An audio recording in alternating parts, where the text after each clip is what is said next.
Hi, welcome to our very first podcast titled Love, Growth, and Narratives.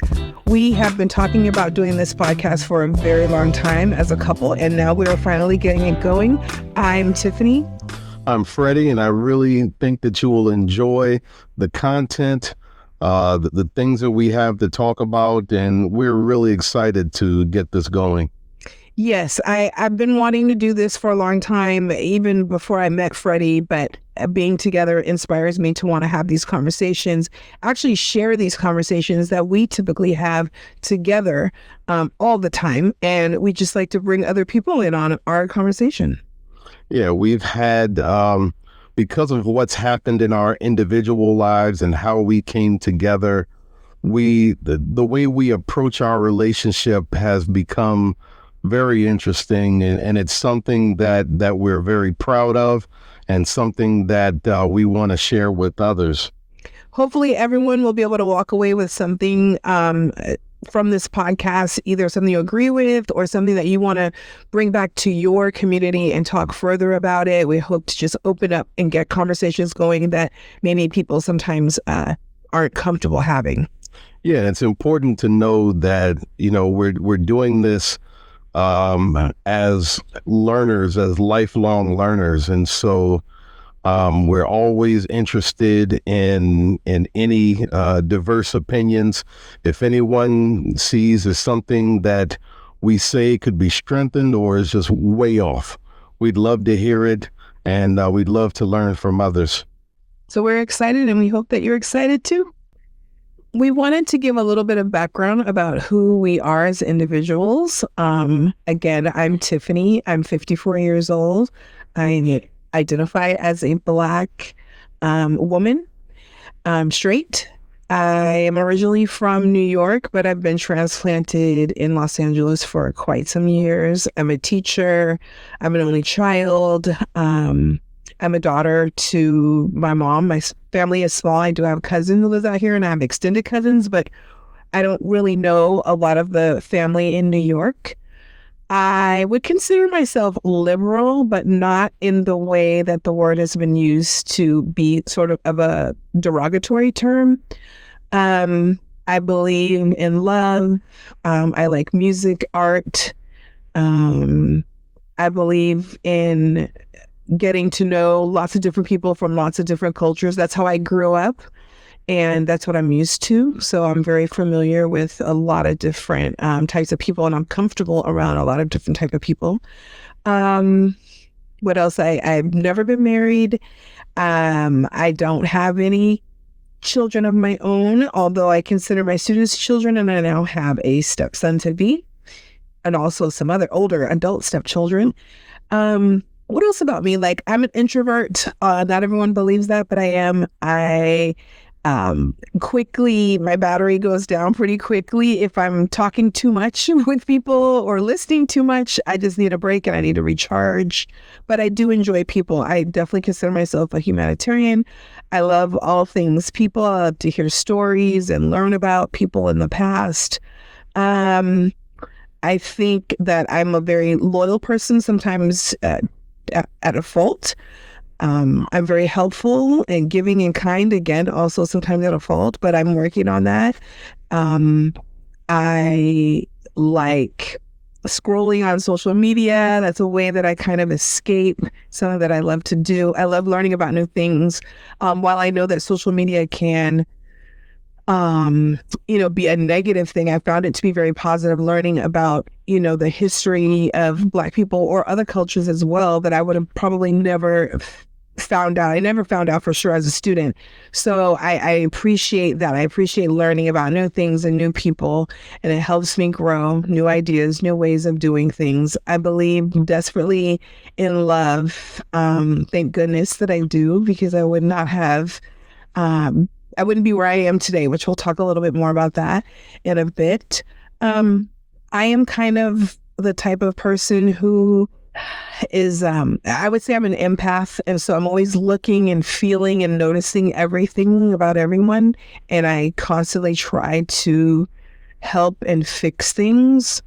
And I'm getting better at allowing people to do that for me. I used to be extremely shy when I was younger, and over the years, I've been able to open up more and been more confident about sharing who I am and my story, especially through social media. It's been easier to do it that way.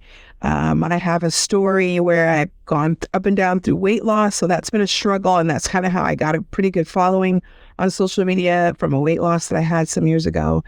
I'm excited to be doing this podcast. I'm excited about, where it will take us, the conversations that we'll have, the kind of, the learning that I'll do before I come on and say something. So I just am looking to do something new and different with my life. And this is one of the ways that I'm going to express myself. And I'm Freddie. I'm originally from the East Coast. I've been out here in Los Angeles for the past 5.5 years, moving out here from Maryland. But in terms of my background, well, first off, I'm 52 years old. I'll be 53 in September. But I grew up in majority Black, majority white, and very diverse neighborhoods. We moved a lot growing up, and so I lived in so different neighborhoods, and it helped me to learn how different people are, and it also really informed a lot of my opinions and helped me to understand that we're really not that different just based on how we look or the part of the country that we grow up in. I was not a very good student in school, and that really put a lot of my my options after high school. It minimized my options. I ended up going into the Army.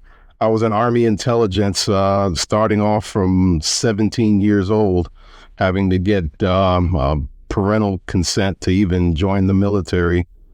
From there, I did 6 years, got out and was in telecommunications for a long time, from climbing poles to central office to fiber optics, for the course of almost 20 years. From there, I went into the federal government, the Department of Defense, where I was in cybersecurity. I'm still in cybersecurity. In fact, I left the federal government about 4 months after I moved out here to Los Angeles, which was something that I'd wanted to live out here for a long time because I wanted to kind of slow down a bit. I was in a situation where I felt like I was working myself into an early grave, and then a good friend of mine committed suicide because of a lot of his home stress and work stress. And when that happened back in 2017, that really started me thinking that I need to start looking more towards living more and not just working all the time. So other than that, I'm a lifelong learner. I just care about learning new things. I don't marry my ideas. You've probably heard that before. I date my ideas, and so because of that, when someone comes to me with the superior argument and superior evidence, I have no problem changing my mind. I have no problem shifting my focus, and so that's kind of what brought me into who I am. I'm also twice divorced. My first marriage was to a high school sweetheart, and we were married for 10 years. We had 2 kids together who were in their mid-20s at this point, and I'm still very close to. And I was married for 13 years. It was my second marriage. And that's where my youngest son comes from. He's 15, almost 16, and almost 30, at least in his own mind. But we'll get more into a lot of this as time progresses. But I also believe in love, even with all of my failures. And really, it's because of my failures, because I've tried to figure out what I can do better, because I am just determined to do this correctly one of these days. And so, but we'll talk more about this as time progresses. It's interesting how we met, yet not uncommon. We met online on an app called Hinge. Yeah, what brought me to the online dating scene is that I'm not comfortable walking up to a woman and saying those different types of things. Besides the fact that even though Tiffany does not believe me, I am an introvert, and I'm not good at approaching someone, and so doing it online is very helpful for someone like me. It's helpful for me as well. Like I've been actually doing online dating for a while, off and on.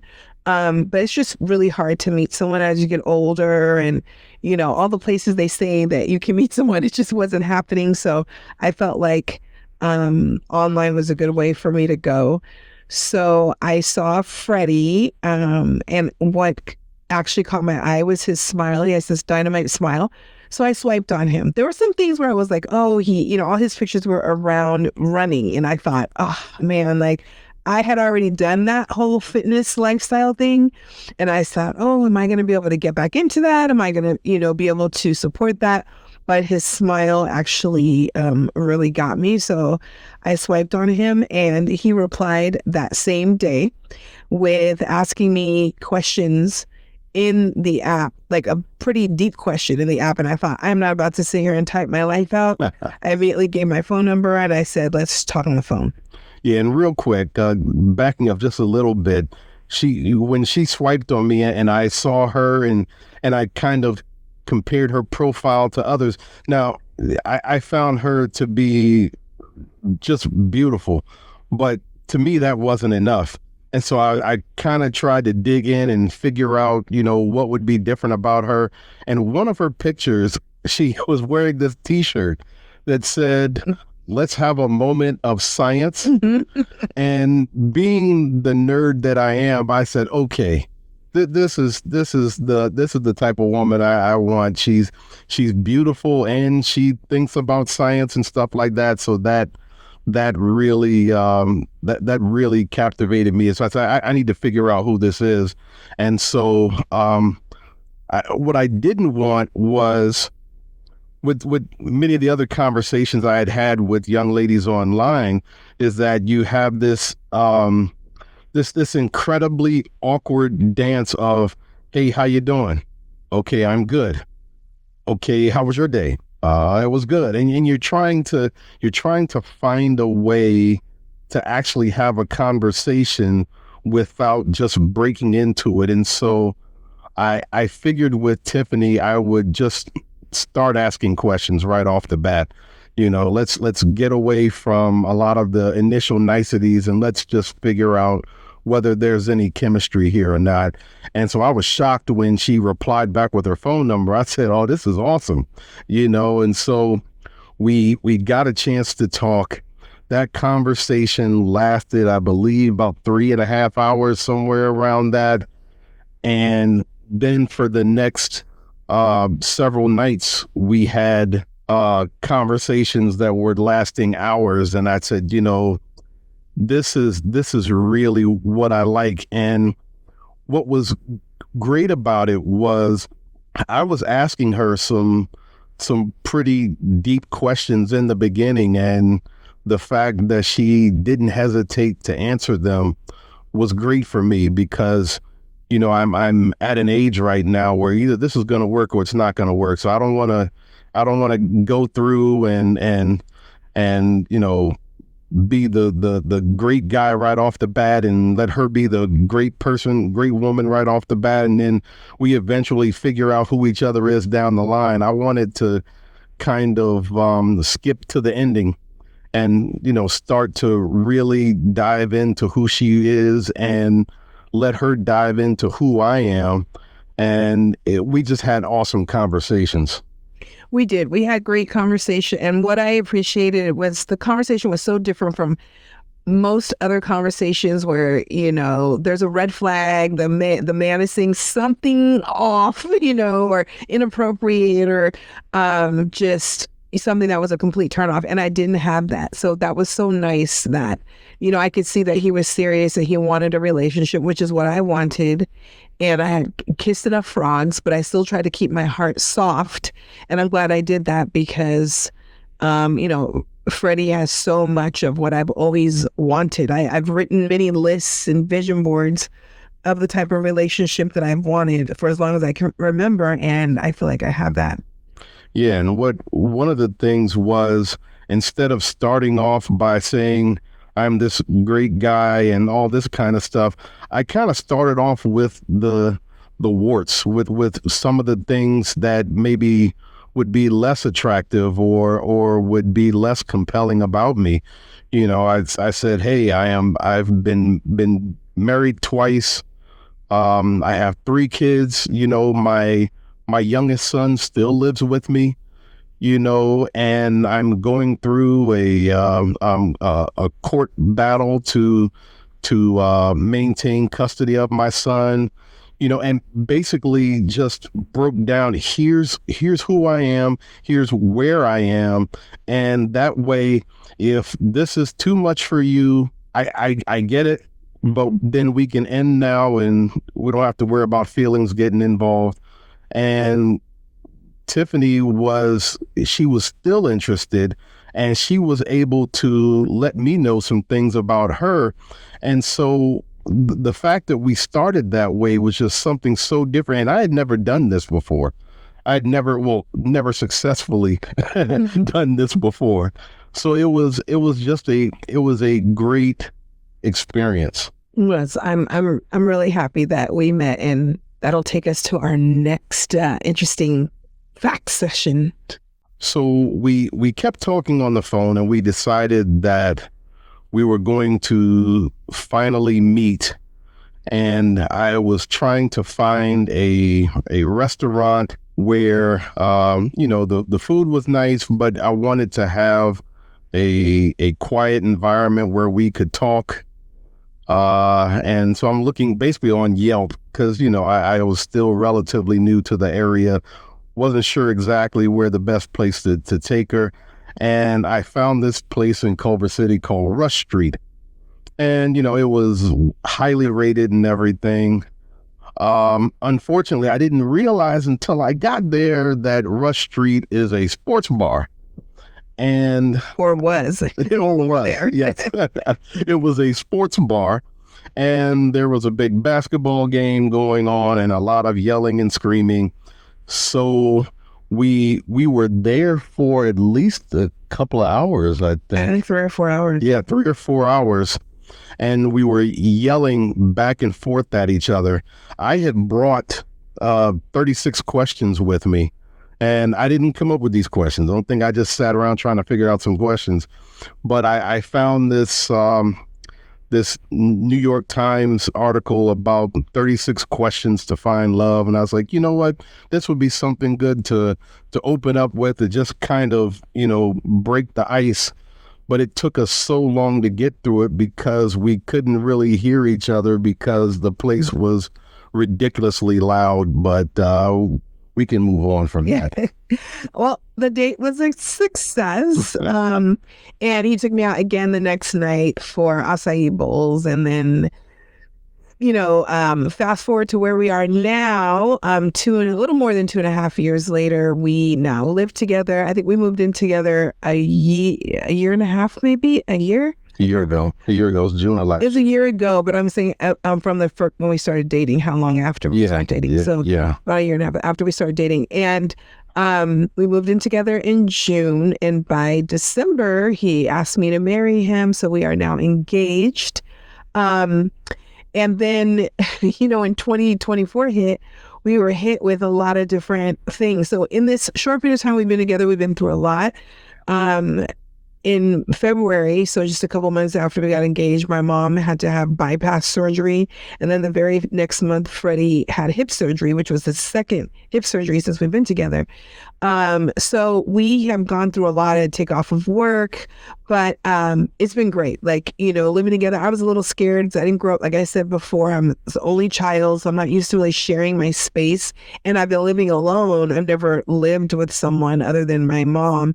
So I've been living alone for 20 plus years. And then suddenly I was going to be living with, a man, his teenage son, and a dog, which we have not mentioned. By the way, I was not a dog person. I know that offends a lot of people out there, but I just wasn't. And I didn't know he had a dog because a lot of times people have dogs in their profiles and I just skip over those people. And he didn't have a dog in his profile. But by the time I actually went to his house, he had two dogs. So now he's down to one, but he had two dogs and I'm like, what? But he's such a great guy. And of course, I'm in love with a dog now. So that's a lot of change. But it's been great. It's been actually easier than I was anticipating. And, we're planning our wedding coming up in 5 more months. And we are, raising this teen together now. It feels like we've been together longer than we have because Freddie quickly pulled me into his life and to every aspect of his life. And that was awesome. I don't think I've ever had anyone do that before. And I'm pretty good at like taking on those kind of roles. So it's been like, I've been like an instant mom and, everything else. So a caregiver, all kinds of things. It's been great. And I'm still learning a lot about myself and about everyone else and just about doing this work as well. Yeah, and it's been great, and it's really been, there's been a lot of trial and error, with all of the vulnerability that I opened up our relationship with were things that I had never done before. I had been, I guess, relatively typical, where I would show, the great sides of me and kind of spoon feed over time. But what I noticed was when I needed to tell someone about something that wasn't so great about me, once feelings were involved, then you're afraid that person is going to just roll out. And so that's why I was just determined to say, hey, here's everything. Here's all the things that someone would not like about me, or that may be a red flag about me. Here they are. And I was afraid to do it, but I knew that I had to, because I didn't want to have another relationship where things just kind of trickled out. I just didn't want to do that anymore.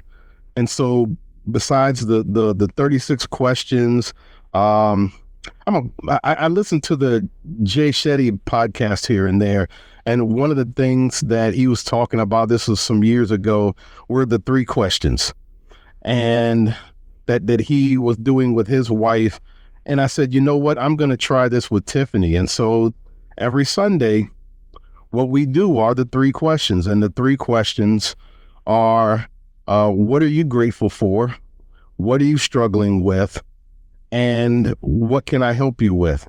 Just 3 simple questions. And what we found is it's helped us so much because, Tiffany will say, hey, your energy has changed a bit. You don't seem as happy and whatever. And so what it does is it forces me to go and think and, oh, wow, why is my energy off? And when we do those 3 questions on Sundays, it does give each one of us the opportunity to kind of do an emotional inventory and say, hey, what about me is a little off right now? What about me do I need a little bit of help on right now? And it's a great mechanism to maintain a healthy relationship.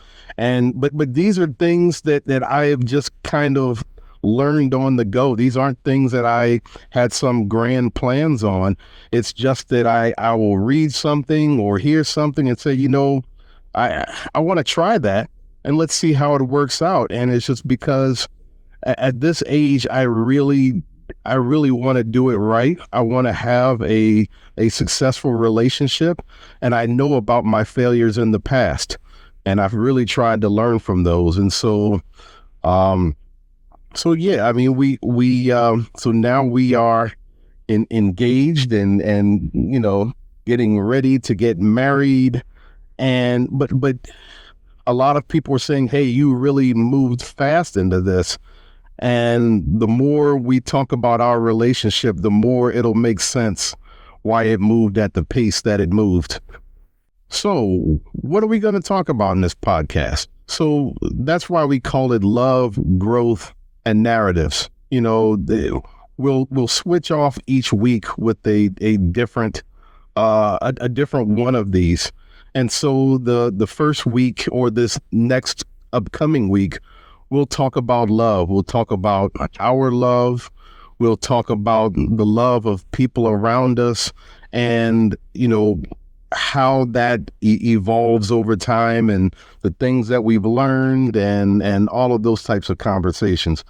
As well as what does love mean to us? I feel like love's an action word. What does it look like and feel like to us in friendships, in relationships, in family, even just in the world, So that's something that is really important to me. I think I got my little romantic side from my mom.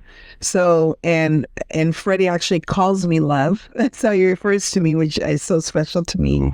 So, I'm looking forward to delving into those topics more. Right. And then the following week we'll go into growth, and growth is one of my favorite subjects to talk about, because when you're trying things and you're learning, and if you're lucky, you'll keep learning. And I have an extreme amount of curiosity about a lot of things, and especially about myself, and constantly wanting to change and constantly wanting to be better. And so with growth, we can go into our own personal growth, as well as how we're trying to help others grow. Mm-hmm. And doing things that make us feel uncomfortable, so that we can grow. And even in that uncomfortability, knowing that even though you feel uncomfortable about what you're doing to grow, it doesn't mean that you're wrong. That's been a big thing with my therapist. He's like, just because you feel guilty doesn't mean that what you're doing is wrong. So you need to continue to grow in so many different ways in our personal life, relationships, parenthood, work, on and on, how we view things, politics, like some of these things that, if we don't grow in those areas, it's going to be basically the end of us. So I'm looking forward again to going into those topics. And as a person who probably for a long time didn't grow because I felt like I had to be in control and keep everything at a certain level, I'm happy that now I feel more comfortable with growing and making mistakes and failing, and knowing that it's not my responsibility to, everyone else's growth is not my responsibility. That's a big one for me. Yeah. And then the subsequent conversation will be about narratives. And what we talk constantly about things going on in the news, about the basically the tribalism that's going on right now, where people jump into left and right, or Democrat and Republican, or just many things, book banning versus let them read everything, all of these different types of things that we're interested in. And although we may pick a tribe, as we do in on a lot of these situations, what we tried to also do is not hate the other side, and try to understand the other side, even if you disagree with them, but at least having a level of understanding without demonizing the other side. I think that's big for me, because I think in the past, I would read something or learn something and I felt very strongly about it, and I didn't feel like there could be any gray areas, but I'm realizing just how important those gray areas are to actually having a deeper understanding of what's going on. So I think it's important to have those discussions because a lot of people stay away from them. They're afraid to voice their opinion. They're afraid to disagree. And sometimes, frankly, they're afraid to grow and realize that sometimes what they were thinking or believing in at one point is either wrong or it needs to change. There's more to it. As we say, what is it? It's not but it's and. There's always an and to something. And so I think giving that space and time to talking about these different topics, especially in this day and age, it's really important for us to do that, to be able to be better citizens and just better people. And it feels like right now the narratives are being controlled by the fringes. And so there are things that I agree with, but then I hear someone on the same side talking. I was like, wow, I don't agree with it to that level, and so trying to, I am more of a moderate. I'm not, there are certain opinions that I have that would be considered conservative. There's others that would be considered more liberal. For me, it's really case by case, but I don't hate the other side. I may disagree with the other side. I may think that certain things they do are wrong, but I don't hate the other side. And you'll find that Freddie and I will, go back and forth about a couple of topics. I think we seem like we're on different sides or tribes, but at the end of the day, we have a common thread that goes through both of them.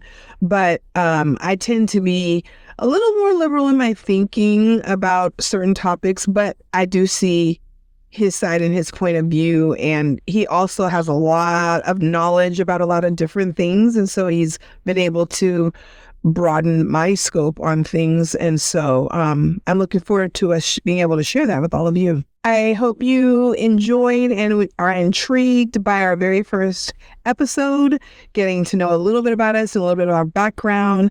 Please come back for more as we get into some topics that I think different people will be finding lots of interest in. Yeah, we really want this to be worth your time. So feel free to reach out if you feel like we're going too long on some things or going too short on some things or might be missing some things. I love the conversation. I love the comments, and I really appreciate your time. And we will also take praise. Thank you very much. So if you enjoy what we are talking about, or there's some topics you would like us to discuss, or you hear something that we've talked about that you want to know a little bit more about, feel free to let us know, and hopefully we can get that going. Thank you for your time. Thank you.